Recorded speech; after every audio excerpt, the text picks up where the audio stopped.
Tales to Terrify. Welcome to Tales to Terrify, part of the District of Wonders network, featuring Starship Sofa, Crime City Central, and Protecting Project Pulp. Everyone has a story in the District of Wonders. Come and find yours. Good evening, children of the night. Come in. Come in and know only that you are welcome. Yes, welcome to the nookish part of the District of Wonders, to Tales to Terrify. Oh, just come in. Grab a beverage, scoop some treats. Yes, I'm Lawrence Santoro, and welcome to you. It is October. It is 81 degrees. October is a month that is its own country, according to Ray Bradbury, so why not its own climate? Autumn, of course, means the burgeoning of pumpkins, harvest, the scent of apples and cinnamon, and, of course, the loom of Halloween out there on the horizon. Now, here I am, a writer, and now a purveyor of the strange and horrid, and I never dress for Halloween, not since 6th grade, my last school Halloween party at which costumes were mandatory and bobbing for apples compulsory, have I wrapped myself in some fictive persona of crepe and cloth and makeup and such. One of these evenings, yes, I'll tell you about it. Suffice it for me to say now, this early in the season, that I consider myself to be a professional, a writer and reader of and for all seasons, and Halloween, well, that is there for the once-a-year punter, the paint-your-face and wear a silly hat and tutu kind of person, carry a drink in the hand and bear a fatuous grin upon the gob kind of guy. Back in the callow shallows of my life, I used to drink quite a bit. Rare was the evening when never mind.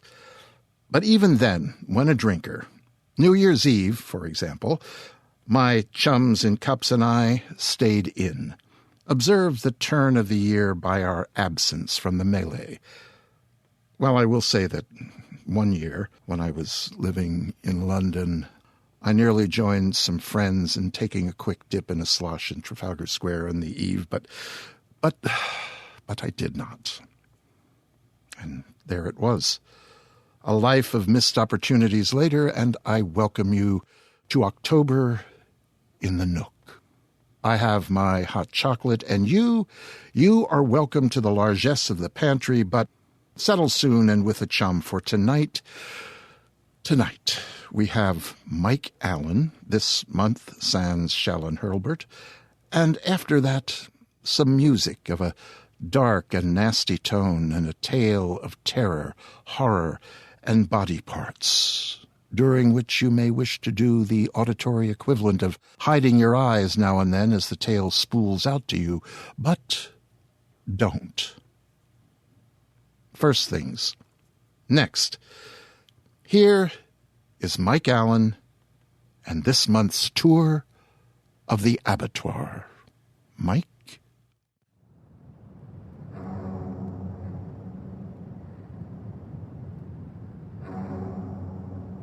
Greetings, Tales to Terrify listeners, and welcome to another installment of Tour of the Abattoir.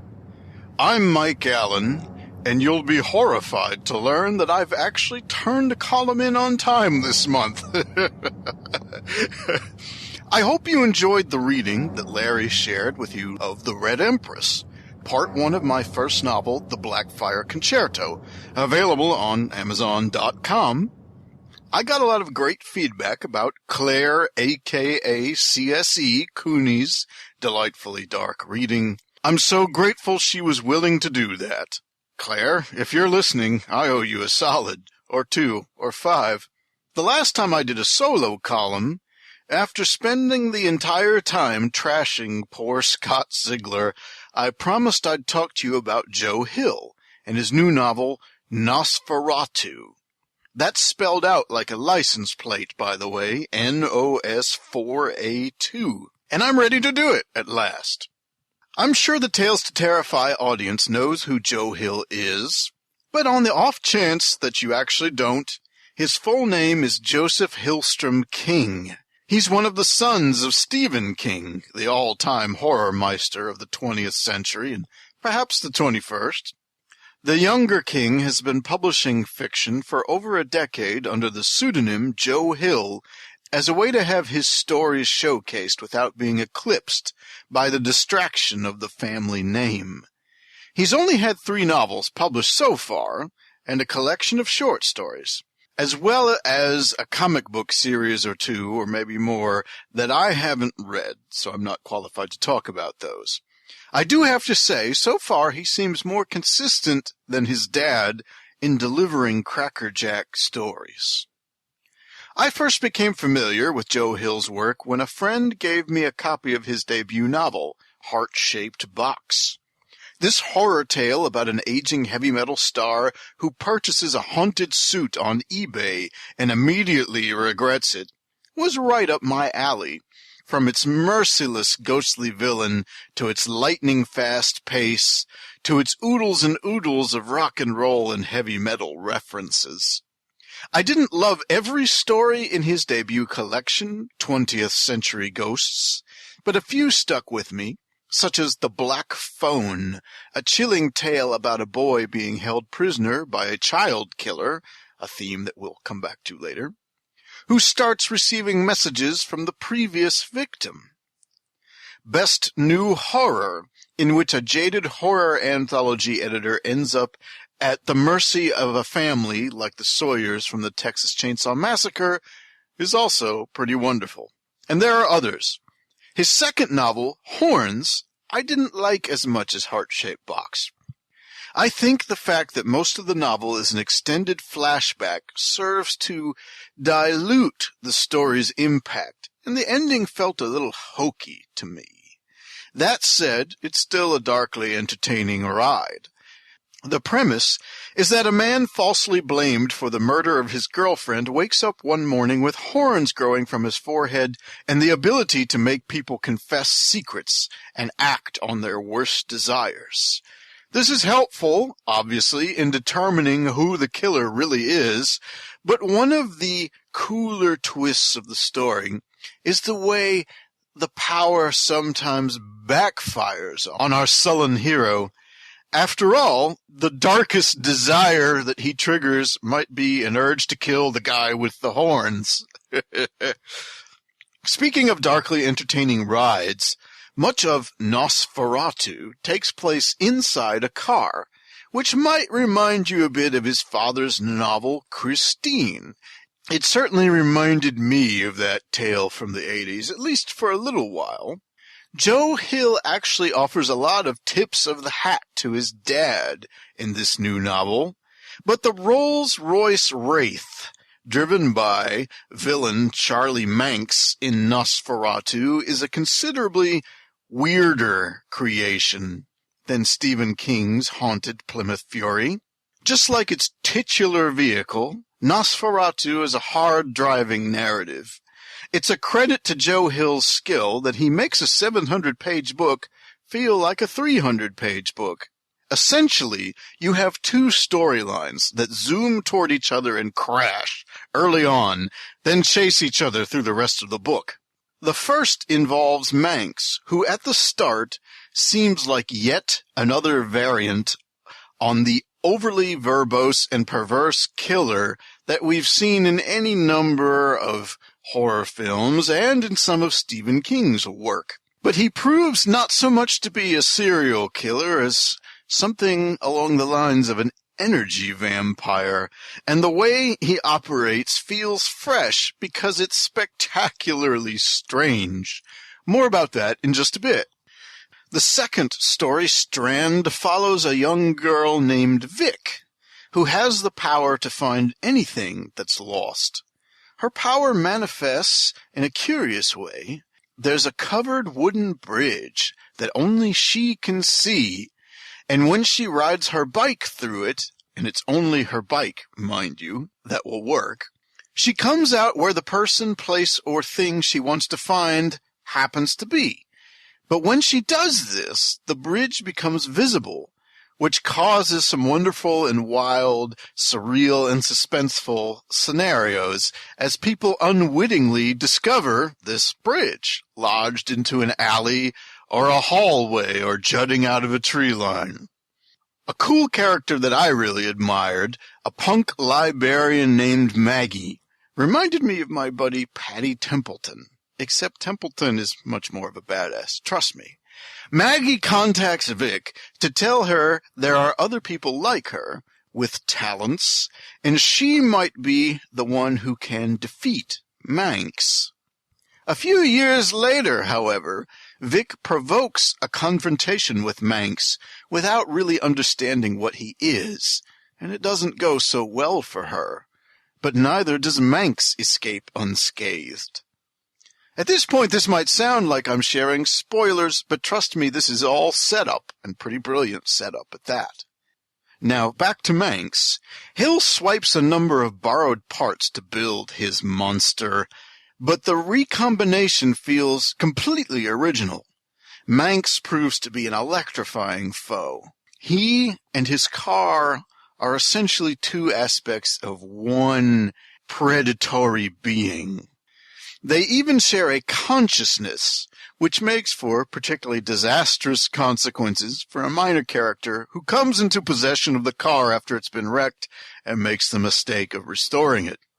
The car is capable of draining the soul of someone who rides in it, transforming them into something feral in the process. More than that, I shouldn't reveal. Manx preys on children and justifies what he does with claims that he is saving them from the horrors of the world, and his methods are, to some degree, seductive rather than brutal. The brutality he reserves for the adults who try to stop his mission. And number one on that hit list is Vic. I'd be remiss if I didn't at least make a mention of the secondary villain, Manx's mentally disturbed sidekick, Bing, who has a truly gross and sexually sadistic serial killer M.O.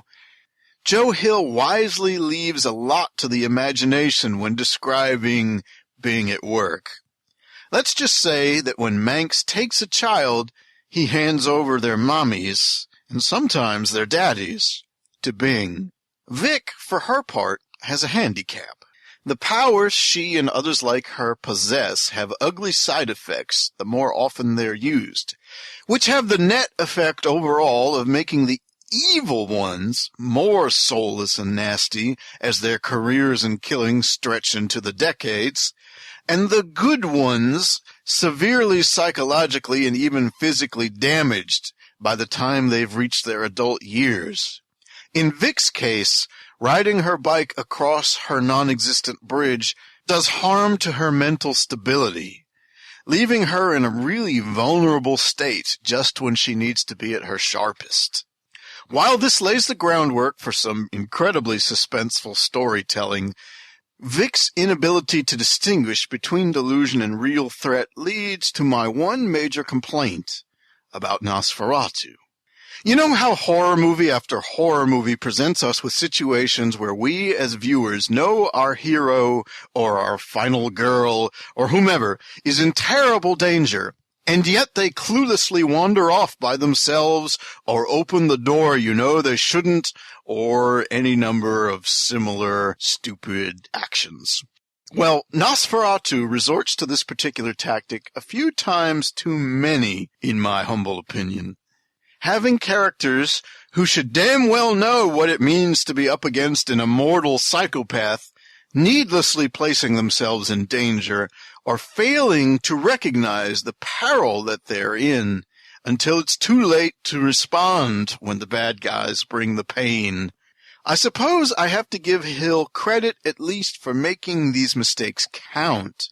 The good guys definitely suffer for their lapses in judgment, yet he resorts to this tactic often enough that it begins to feel like a cheap trick or a shortcut, just like it does in the movies. On the other hand, the bizarre Christmas-themed showdown that takes place in a reality not our own at the conclusion of the book is, I think, the most satisfying end yet to one of Joe Hill's novels. It certainly has a stronger ending than Heart-Shaped Box, which to my mind puts it on par with that book, if not perhaps surpassing it overall. Hopefully all of that gives you some perspective, but also whets your appetite.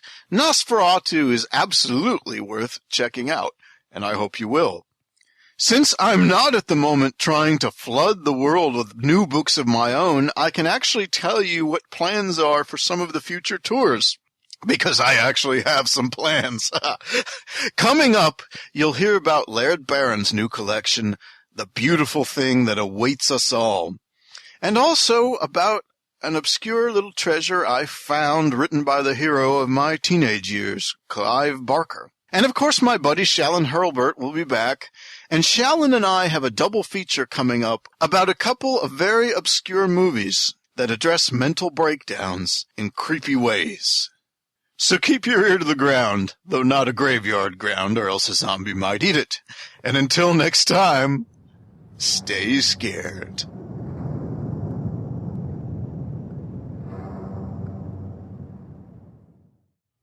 Thanks, Mike.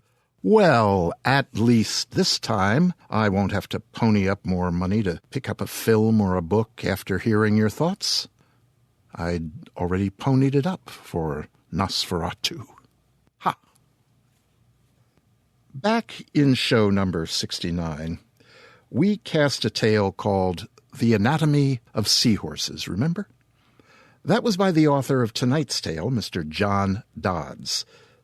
Tonight's tale, I'm glad you asked, is called A Crow Among the Starlings. And it is narrated by Jonathan Taylor. I mention our narrator at the top of the fiction segment here because the experience of Mr. Dodd's story for us here in the Nook tonight begins and ends with a musical bridge by Mr. Taylor that will take us from here into a very dark, very disturbed place, then bring us out again. John Dodds is a writer from Scotland who lives in Bulgaria. He's the author of numerous short stories and several novels. 3 of his short tales received honorable mentions in Ellen Datlow's The Year's Best Fantasy and Horror anthologies.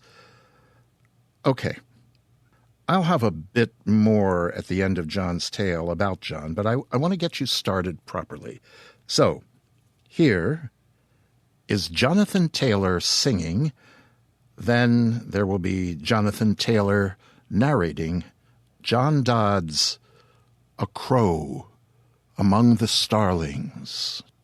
Hold on.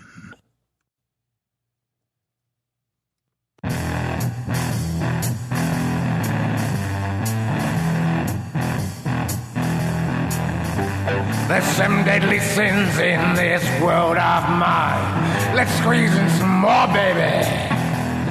Tales to terrify. Yeah. Pride, envy, gluttony, lust, anger, covetousness, sloth, rock and roll man. Get thee behind me, Satan! I believe that was the priest's last words.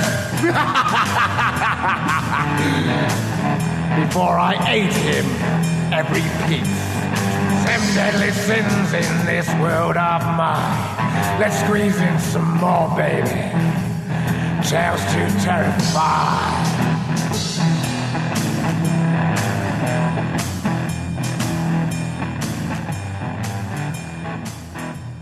A Crow Among the Starlings by John Dodds. Read by Jonathan Taylor, British singer-songwriter. There had to be a flaw in the lens, no matter which print Saul examined or from which angle he'd shot Martin Pearson's portrait. The result was the same. There was no reflection in his left eye. The last thing his victims might have seen in that eye, instead of the tiny image of their screaming faces, was a black hole.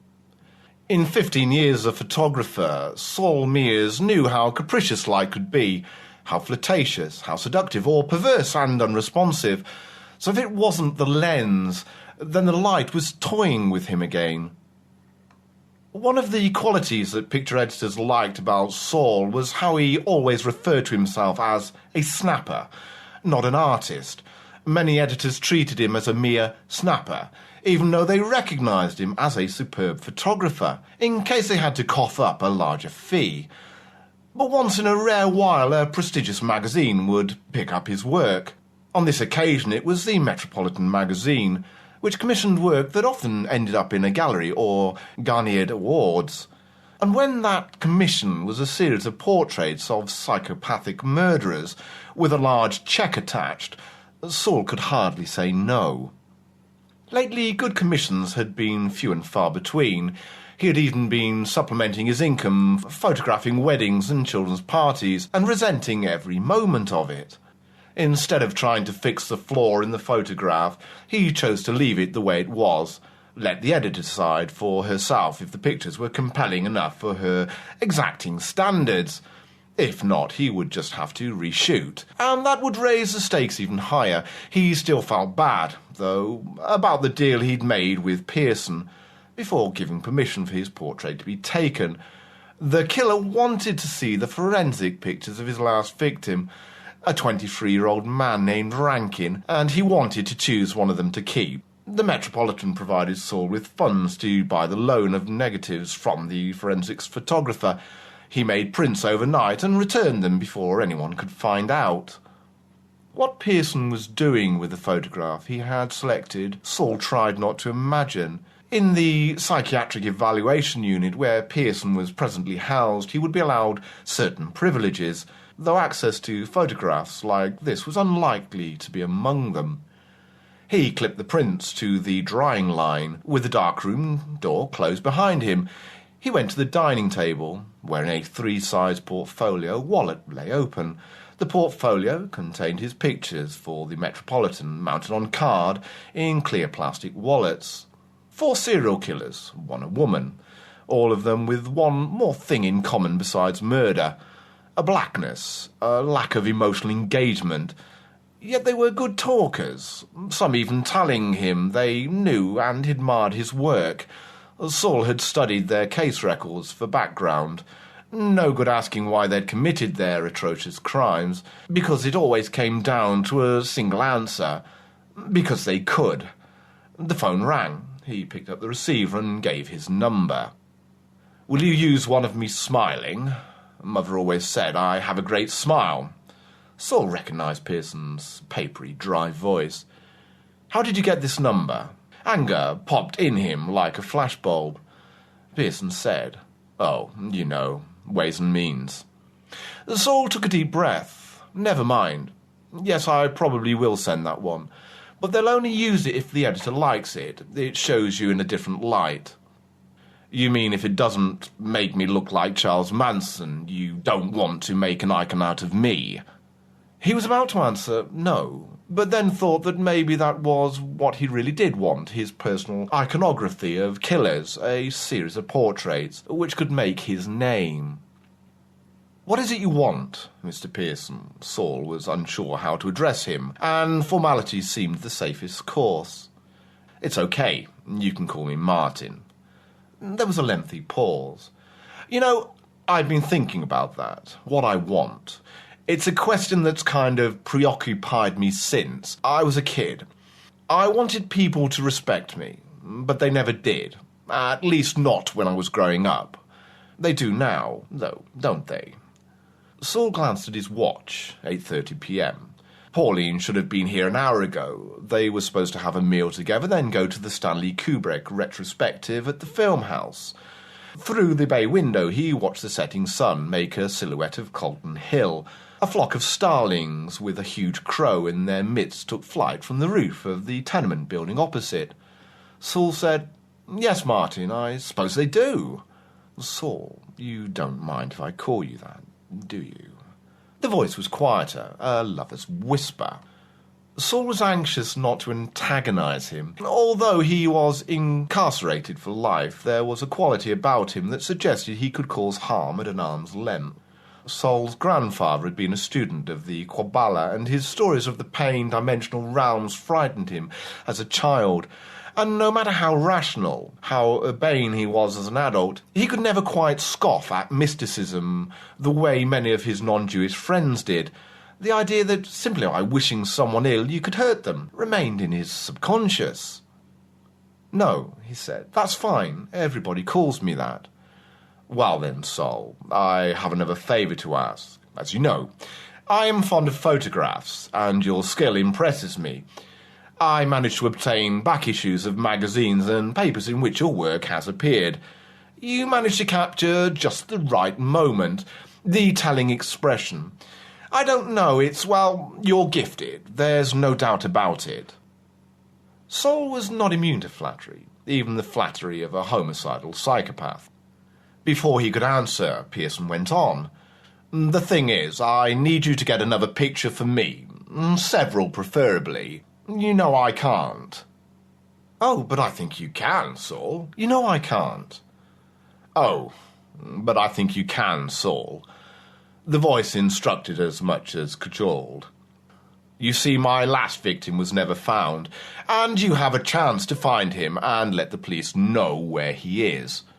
Saul was certain Pearson would hear the hammering of his heart down the phone line. "But first I need you to photograph him, the way I left him, from every angle." "I don't believe you, Pearson. Why don't you tell me what you really want?" Saul sensed Pearson was trying to frighten him, and he wanted to call his bluff.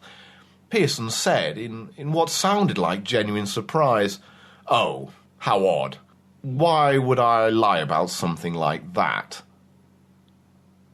A long pause, and then he added, "Well, why don't you sleep on it first?" and then hung up. When Pauline arrived an hour later, he was hugely relieved. The call had unnerved him. She was still wearing her business suit, which told the whole story, the accountancy firm exploiting her again. Pauline was too ambitious to leave them, and justified the long hours as a necessary step on the ladder to the top. "I tried to ring you," she said, kissing him quickly, and went to the kitchen cabinet to pour them both a stiff whiskey. "It was an editor. Wants some celeb shots at the festival." He was annoyed with himself for lying to her. If he was honest, though, it wasn't to protect Pauline from the sinister phone call, but because he hadn't made up his mind about what he was going to do about it. "Hey, that's great. You might be able to sell them around." Pauline's smile changed her whole persona. The stern, somewhat serious facade she presented to clients was part of her, too, but Saul preferred the side of her he got. Hair down, so to speak. She added, "Listen, do you mind if we don't go out tonight?" He grinned and moved towards her, but she pushed him back with a playful shove of the shoulder. "Sorry, mate, not that either. I'm knackered. A quiet drink in front of the telly, yeah?" He must have looked crestfallen, because she added, "Well, okay, maybe later, but I'll need some serious persuasion first." What the Metropolitan thought of his photograph was difficult to say. When Saul handed over the hard-back envelope, the editor's assistant simply said, "Great, thanks," and that was it. A fortnight passed before he heard anything more. A cheque arrived with a compliment slip and an unrecognisable signature. In spite of receiving his largest fee ever, he was disappointed at the lack of comment. If money was all that important to me, I'd be doing something else. Saul wasn't sure if Pauline were asleep or not. She had her arm curled across his chest as he lay in bed watching shadows from a bonfire on Colton Hill arrive across the ceiling. She mumbled an answer. He couldn't make it out, and before he could ask her to say it again, he realised she had fallen asleep. For the last few nights he had been suffering from insomnia. Usually this happened from being stressed by a job or being unable to switch off the creativity cogs as they ground against each other to no apparent purpose. Lately it was the phone calls and emails. Martin Pearson either had access to the internet or he was routing his messages through a partner. Working with a partner seemed more likely, unless the psyche units were more liberal than he supposed. The email address was 124678@hushmail.com, encrypted. No way of tracing the originator. It said, "He must be dead by now. Too bad. You might have saved him." Pearson was messing with his mind. There was no way he could have left his last victim alive and kept him alive for the months after the arrest and trial, unless again he had an accomplice. The idea chilled him, and he was almost overwhelmed with a sense of guilt for not informing the police immediately after Pearson's first phone call. Next day, the guilt was endorsed by a second email. "I taped my phone call to you. Incidentally, the police might want to know about it." Once Pauline had gone to work, he put a call through to the psychiatric unit. He wanted to know, as background to the photo shoot, if Pearson was allowed special privileges. The duty officer, an educated-sounding man with a hint of Goebbels Glasgow in his voice, said, "Aye, I'm sure he's got plenty. More than us that's looking after him, I bet." Saul took this to mean access to a phone. The numbers would be registered, of course, but the content of the calls not necessarily recorded. He requested a meeting with the prisoner. Saul worked hard, long hours, well into the night. He saw Pauline less and less these days. Their relationship was beginning to feel the strain. "Am I just a convenience for you, Saul? Sex when it suits you?" This wasn't like her. A sharper tone had been entering their conversations lately, mild recriminations occasionally, as now escalating into accusations. "I have to work, Pauline," he said, and he added his feeble rider. "Freelancing isn't a 9-to-5 job, plus it doesn't offer a pension scheme." Taking this last to be a comment about her own job with a decent salary, perks and pension, Pauline spat. "I knock my pan out for every penny, mate, which you always seem to bloody forget. You and your fucking artistic ego." After that, they didn't see each other for nearly a fortnight. Saul tried to apologise. "Don't," she said. "I hate that. When you mean something, just say it. Let me decide how to handle it." The private visiting room was small, the white tiles and a single-barred window. Pearson wasn't chained, but a guard observed both of them from a wooden chair in the corner, nearest the locked metal door. "They're transferring me to a high-security prison next month. Did you hear?" Pearson, close-cropped balding head, gleamed into the stark light, watched for reaction. Soul, in equal measure, drawn to and disgusted by Martin Pearson.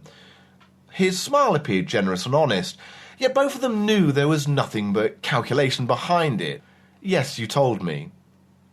"I mean, my fellow inmates might kill me if I murdered kids, but that's not my thing.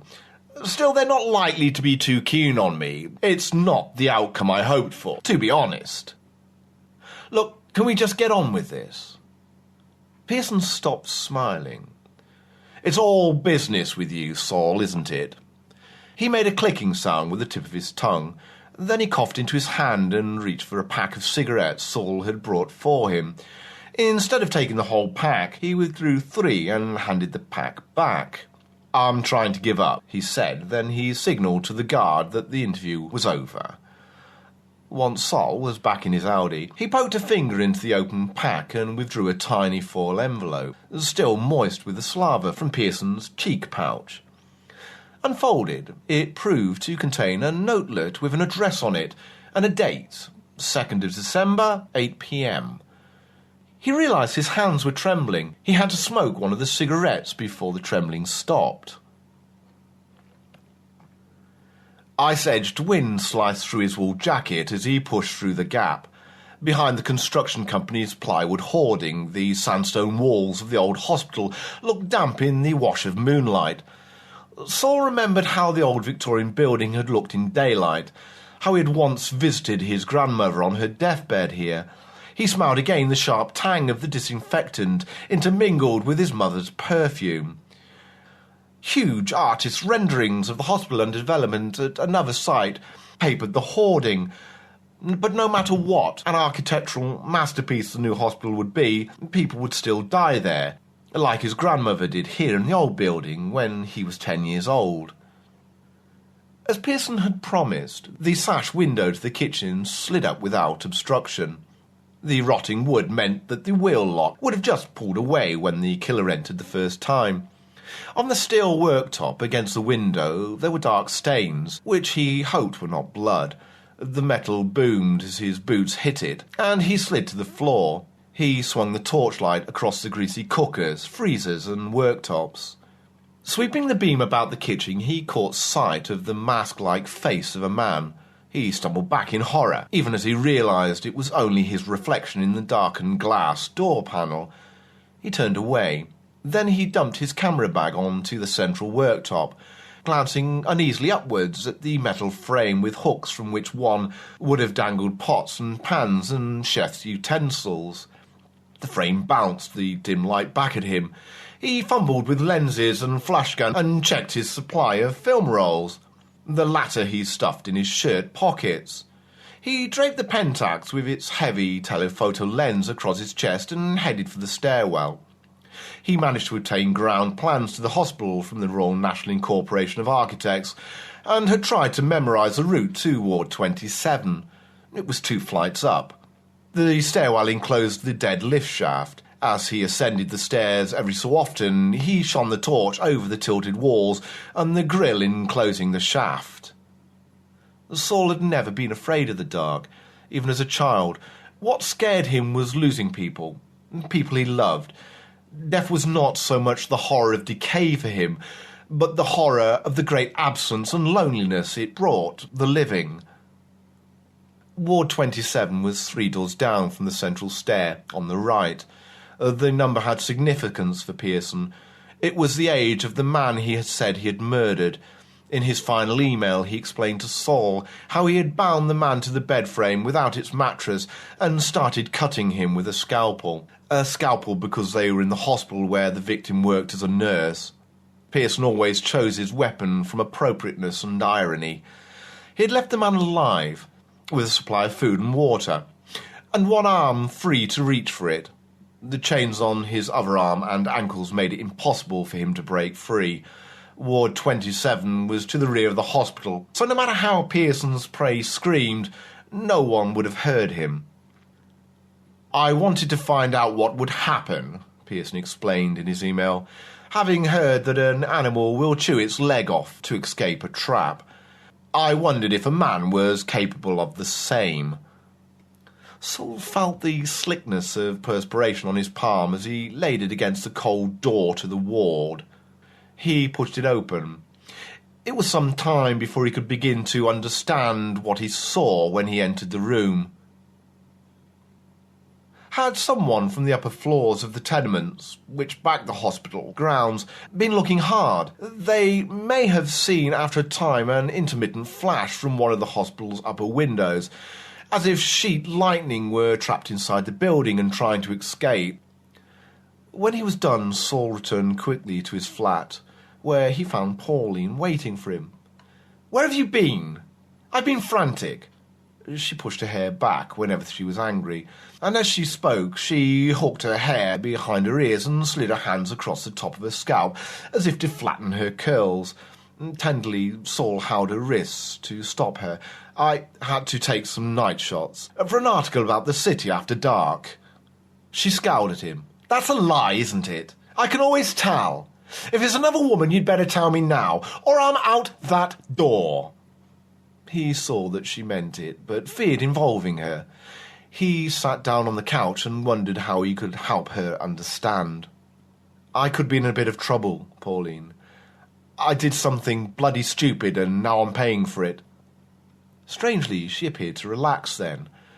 Being in trouble was something she could at least understand, and maybe even be able to help with.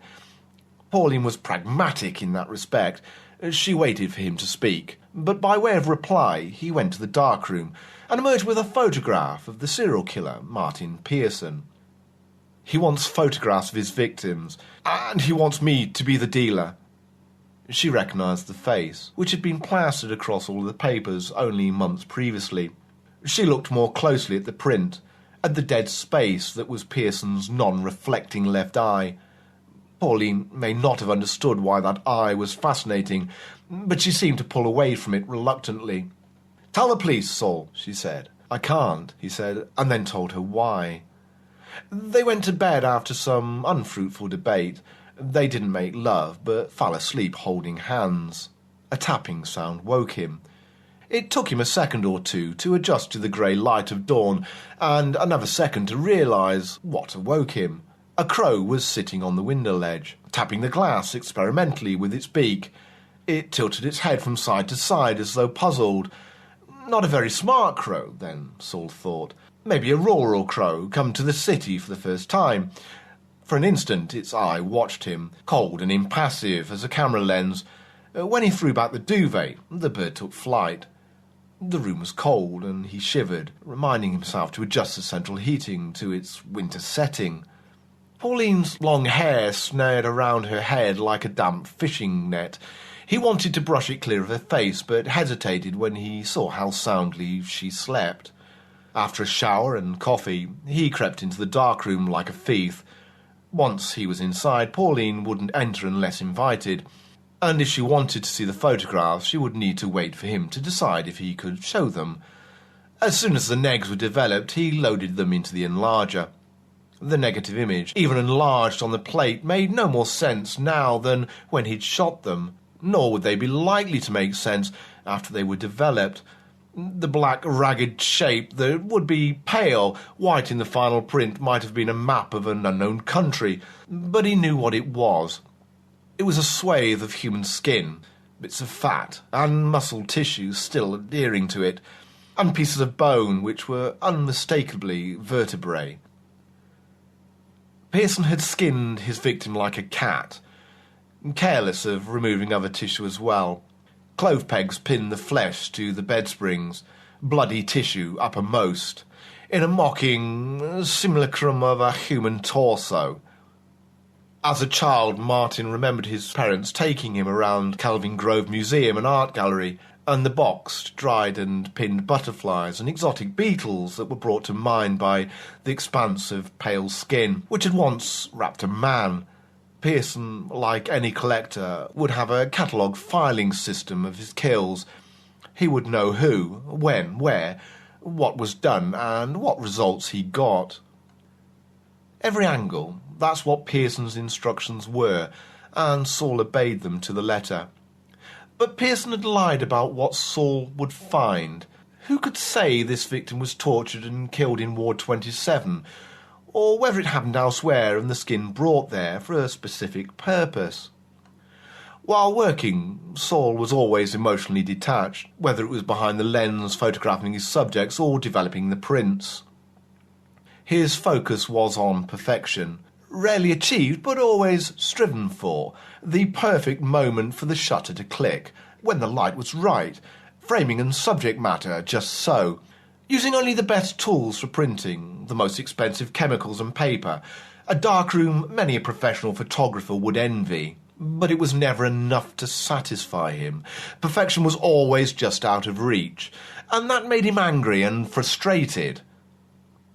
He wanted to photograph something that no one had ever done before, and photograph it well, and Martin Pearson was giving him the opportunity to do just that. Well, if that was what Pearson expected of him, so be it. Saul was part of a game that Pearson had set in motion, and if there was a prize to be won, then Saul needed to do more than accept he was part of that game. He must also try to master the rules. Pearson's first move had been blackmail. His second was offering bait. So far Saul had neither defended nor attacked, but he was starting to understand, like a chess player, that he must be willing to make a sacrifice in order to stand a chance of winning. He made a call to the psychiatric unit, only to be told that Pearson was mid-transfer to a prison just outside Stirling. He would need to wait a week or so before he could apply for visiting privileges. Saul was annoyed with himself for forgetting the date. He packed up the prints and decided to return to bed. Maybe Pauline could go into work a bit later today, he thought, but when he got back to the bedroom, she'd gone. She would have shouted goodbye, but so intent must he have been on his work that he hadn't heard. He switched on the computer to check his emails. There was another one from Pearson. The message said, "I killed the others. You see why I need a good photographer." And there was an attachment, which Saul saw was an image file, identifiable by the .jpeg suffix. He clicked to open it, and an image gradually revealed itself, occupying half the screen space. It was dark, with a greenish hue, clearly taken with a digital camera without proper lighting or image resolution. The terrified face of a man came into view. The face was severely bruised and cut, with one eyelid cut away to expose the white bulb of an eyeball.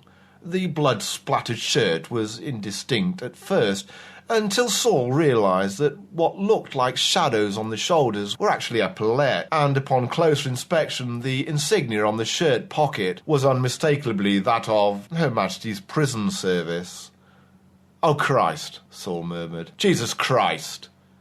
Pearson must have worked so quickly.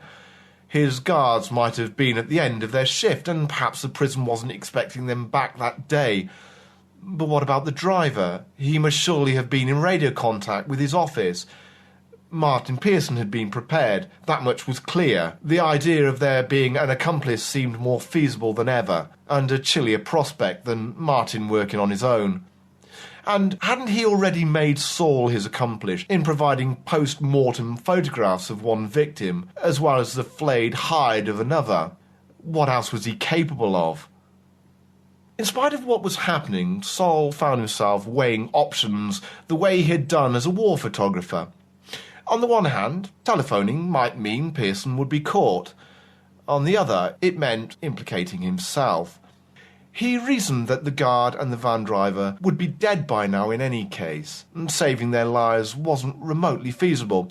And if the police were to find Pearson's emails on his computer, which they could probably do, even if he erased the files, he was likely to be imprisoned for aiding and abetting murder.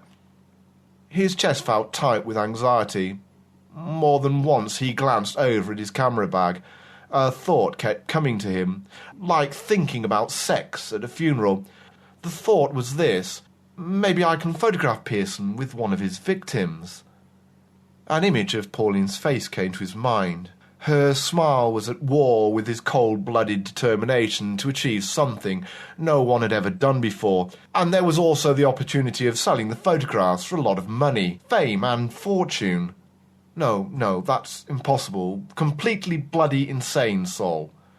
That Pauline loved him he never doubted. For his part, he had always believed that he loved her in return, and yet it was as if he were always seeking something indefinable.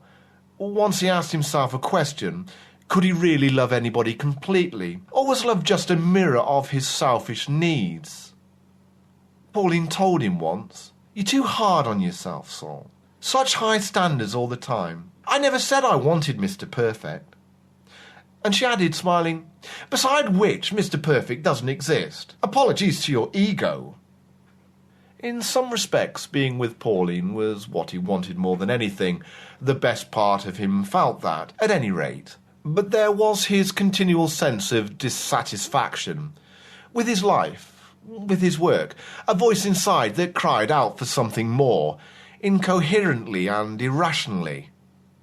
He thought, too, of all the editors who had rejected his work, how little he was paid for the work that was accepted, and how little recognition he got.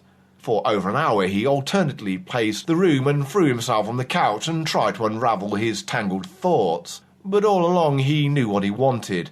If he were honest, the mental reasoning was simply a way of trying to justify himself.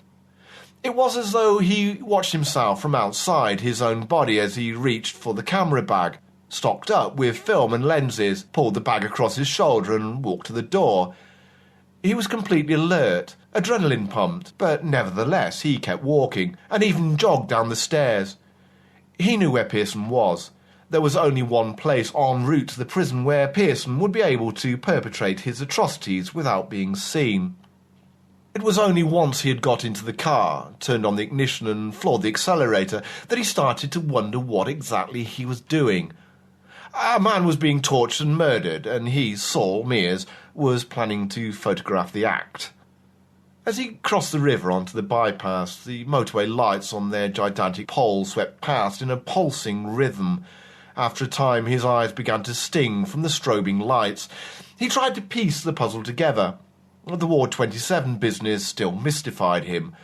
Pearson couldn't have staged it for Saul. He wasn't to know he would be going to prison, and he didn't know Saul then. It must have just been one of Pearson's grotesque rituals. And he had built a story around it to draw Saul in, perhaps to make himself feel as powerful as he did during the act of killing, even though he was behind bars. He switched on the radio, a retro rock station, playing Tom Petty, then Neil Young, and then the news. Pearson's escape had made the headlines. Saul heard the words, "vehicle and occupants still missing," before switching off. He started building an alibi for himself. How Pearson had lured him to the scene by threatening to kill the man if he brought the police. How he had made him bring his camera. It sounded feeble. If this was going to work, he needed help to make it plausible. He needed a Martin Pearson game plan. His mind raced. Thoughts tumbled over one another like clumsy acrobats, creating a stew of generalised anxiety and determination. On the way to the high-security prison, there were a few disused buildings and factory premises. Only one would provide an appropriate stage set. Saul estimated it would take 40 minutes to drive there. The colliery had closed years ago, all part of the general decline of the industry in the area. Although the wheel hoist which had taken the miners below the earth had been dismantled, the county still had a pit Bing as its major landmark. A mountain of earth and shale and coal dust which many men had died of emphysema creating. The cages that had taken them deep down underground must have been like prison cells. Saul remembered the video and the cross-hatched grillwork that he now knew was a miner's elevator cage. A damp breeze banged the corrupted iron-clad warehouse building. Mass clouds overhead threatened rain, while a hand of light across the horizon provided just enough visibility once the car headlamps were off. He crouched his way across gravel. Distant moans from the building might have been the wind through the openings in the structure, or something else. Then there came a horrifying scream. It seemed endless. Saul wanted to turn and run then, but fought the instinct. He trembled, even as he stepped forward to the door that hung off its hinges and entered the building. This is a war zone, he told himself. Just another war zone. Saul knew how to survive those. First, you need to lock down emotional responses, to be dispassionate, survival instinct in its purest form, not fight or flight, something else. It had enabled him to stand his ground and photograph all manner of atrocities. Neither hails of bullets nor random explosions or eviscerated soldiers prevented him from doing his job.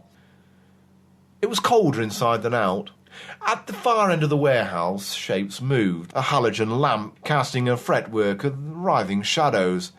There was just enough light where Saul stood to make the frost on the inside of the corrugated walls sparkle. "Pearson," he called, but it came out croaky. He coughed and called louder. "Pearson! I came, like you said." And, for the benefit of the guard, just in case he made it out alive, "No police, you said, and you'd let him go." All he got by way of response was a deep chuckle. Game players like Pearson could be inclined to participate in falsehoods if they were to move the game along. When he reached the cage, he had to avert his face for a moment. The guard's arms had already been removed, and only bloody meat and the stumps of his shoulders remained. There were tourniquets on the stumps to slow the flow of blood, so he would not die too swiftly. He was tied to a chair with what looked like electrical cable. Pearson was the epitome of calm. He smiled gently, politely. Both men were inside the cage that had obviously been thrown in here along with disused mining equipment such as drill bits, shovels, pickaxes, helmets and the like. Saul focused his attention on Pearson, and Pearson alone, as he unshouldered his camera bag and put it on the ground between his feet. He squatted down to open it, keeping his eyes on Pearson the whole time. continuing to do so even as he fixed the lenses, checked shutters on the 2 cameras he'd brought. Like a highly trained infantryman, he would field strip his rifle in pitch blackness under a heavy fire.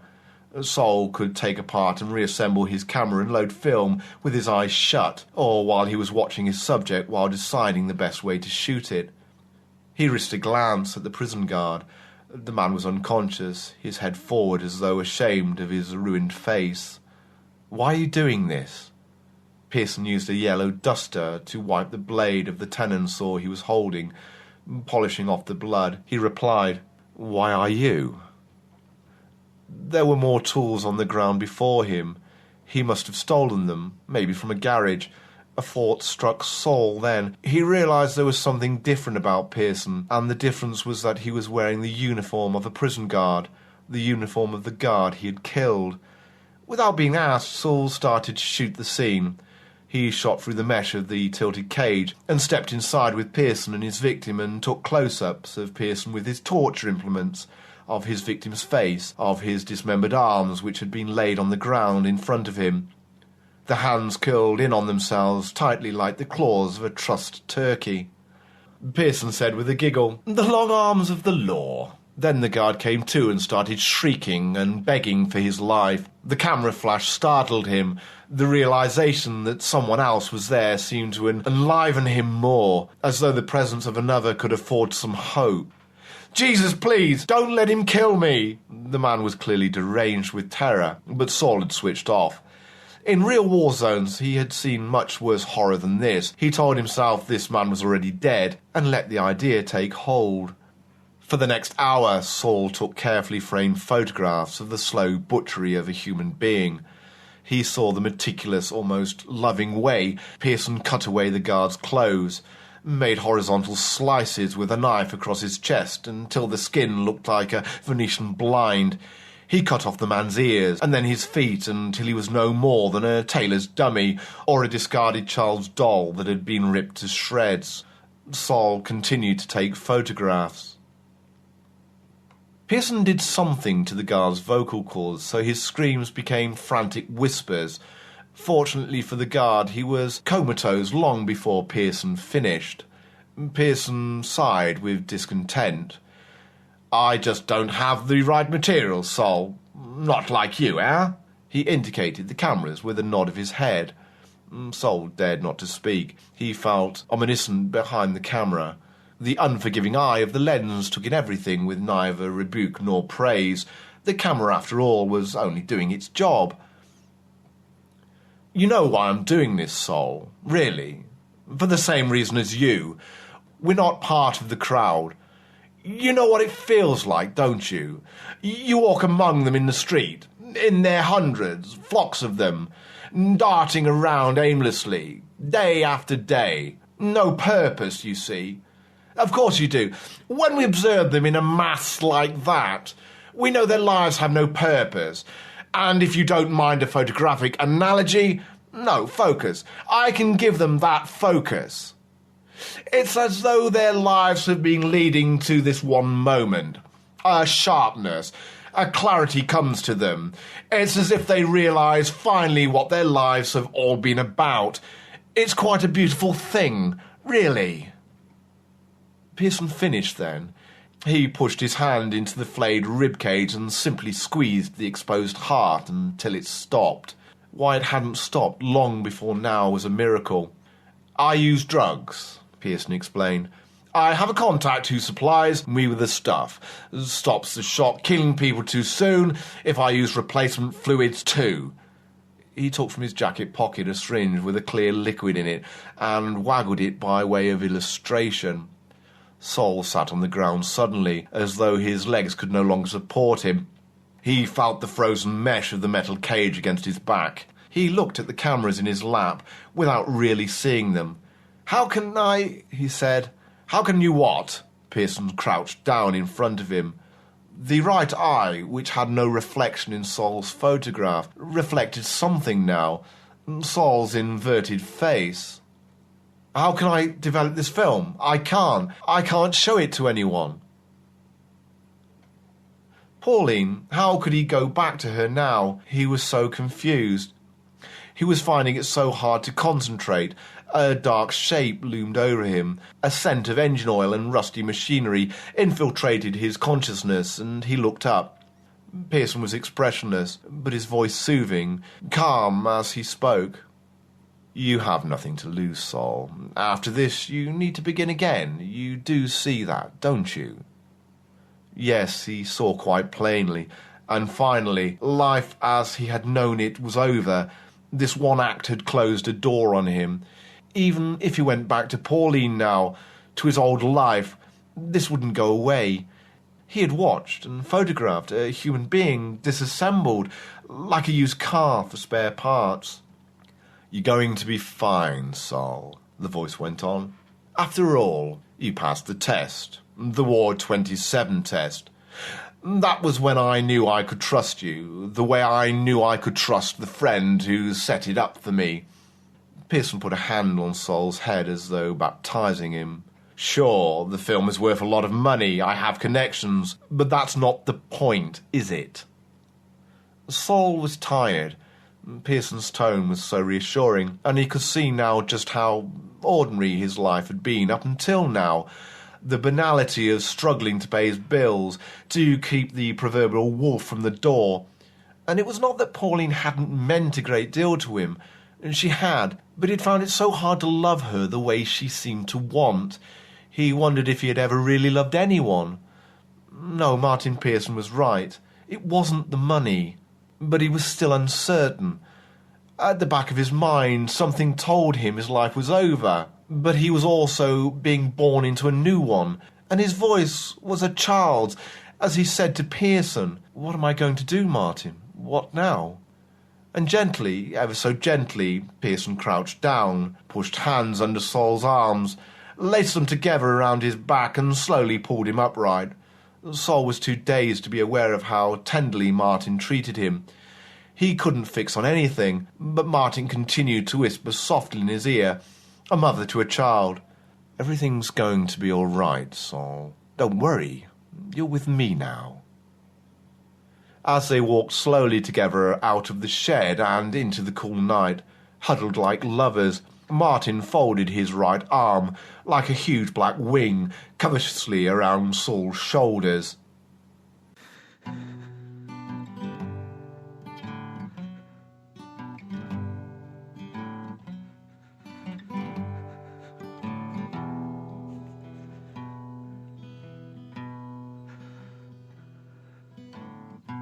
And I sat down and I started to cry.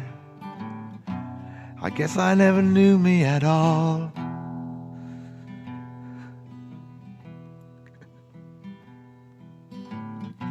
Coca-Cola, sex and pineapple, you said. And how that made me laugh.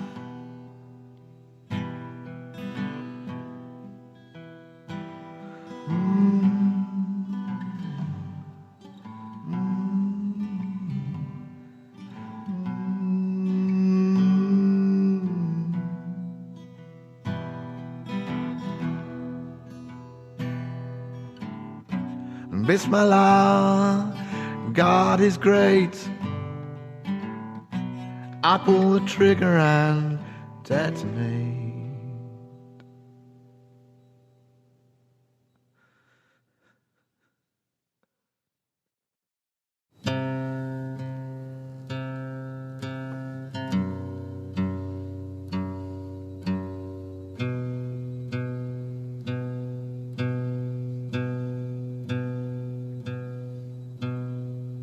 Up this morning, wished you were dead. Reach for the table lamp and a blow to your head. Such a powerful feeling, thought of what you said, and I can hear a heartbeat. It's just Fred.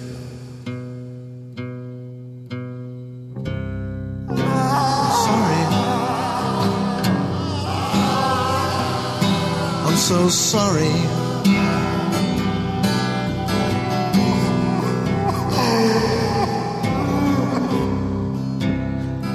I'm sorry, please forgive me. I'm sorry.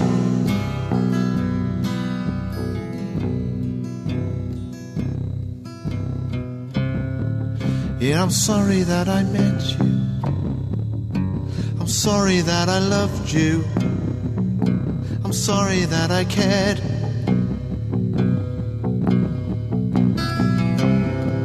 So sorry, please forgive me.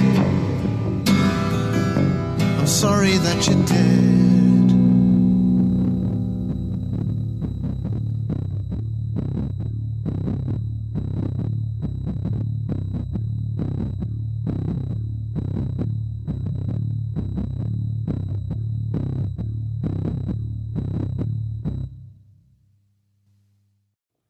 Thanks.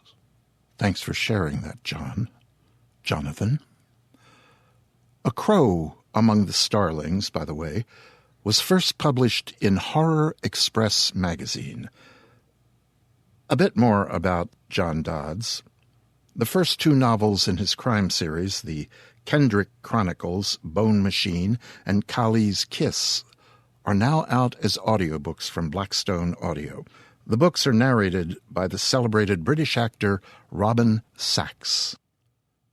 And if, after listening to tonight's story, you still want to touch bases with John Dodds, you may reach him at bonemachines.wordpress.com. I'll put that on the homepage at talestoterrify.com. As mentioned, our composer, singer, narrator for A Crow Among the Starlings is Jonathan Taylor. Jonathan is a British singer, songwriter, author who, like Mr. Dodds, now lives in Bulgaria and has numerous music albums to his credit. He's been featured on the BBC and independent worldwide radio and extensively on national Bulgarian television. He regularly writes and records songs for English language learners for the organization The English Club Online, based in Cambridge, England. These are designed to teach English to worldwide non-English language speakers, those primarily in South Asia. Also, Jonathan has just completed his first 3 novels based on the character Gabrielle 13 from Meet, Memoirs of a Psychopath. You can find out more about Jonathan and his work at a YouTube site I'll put on the Tales to Terrify homepage at talestoterrify.com. And you can also download the novel Meet free from smashwords.com. Jonathan, by the way, currently teaches English at the American College Arcus in Veliko Tarnovo, Bulgaria, and no, I have no idea if that's the correct pronunciation. Well, it is October, apparently reluctantly as far as the weather is concerned. And while I don't dress for Halloween, it is time to crawl under the bed and bring forth the box of traditional Halloween films, the Universal horror classics, Beetlejuice, Sleepy Hollow et al. Vincent Price is Actor of the Month on TCM, Turner Classic Movies. So, who am I to disparage of the season? Well, I do like the weather when the weather actually becomes October-ish here in the hood. I love the scent of wood smoke and the aforementioned apple cider and cinnamon.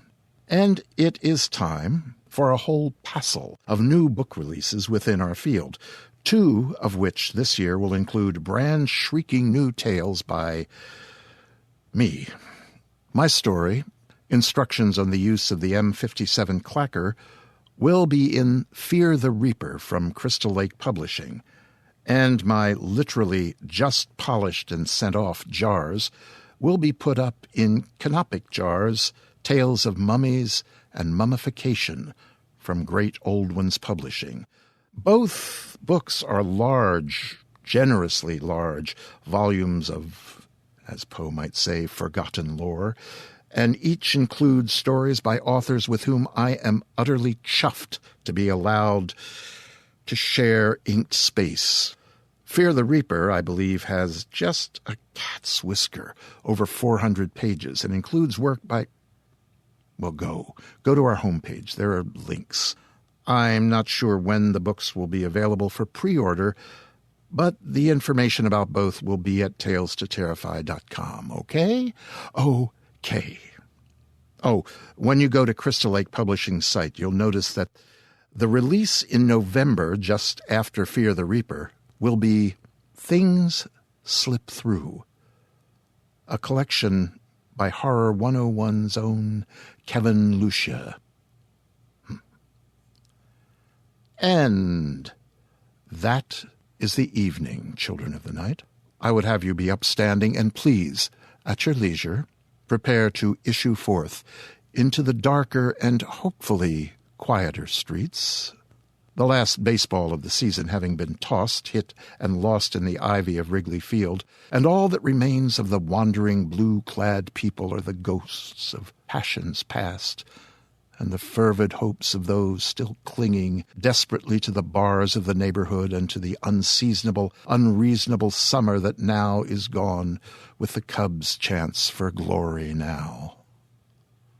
I mention all of this simply to let you know that you will likely see few, perhaps no, atrocities on your homeward way.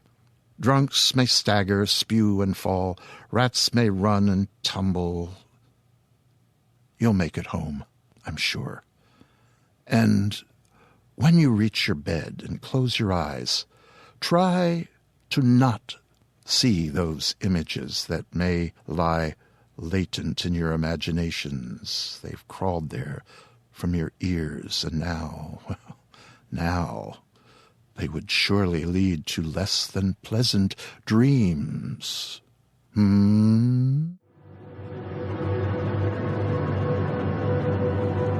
This presentation has been brought to you by the District of Wonders Network, dedicated to podcasting the finest genre fiction. You can learn more about the District of Wonders and their many literary productions at their website, www.districtofwonders.com. Thank you for listening.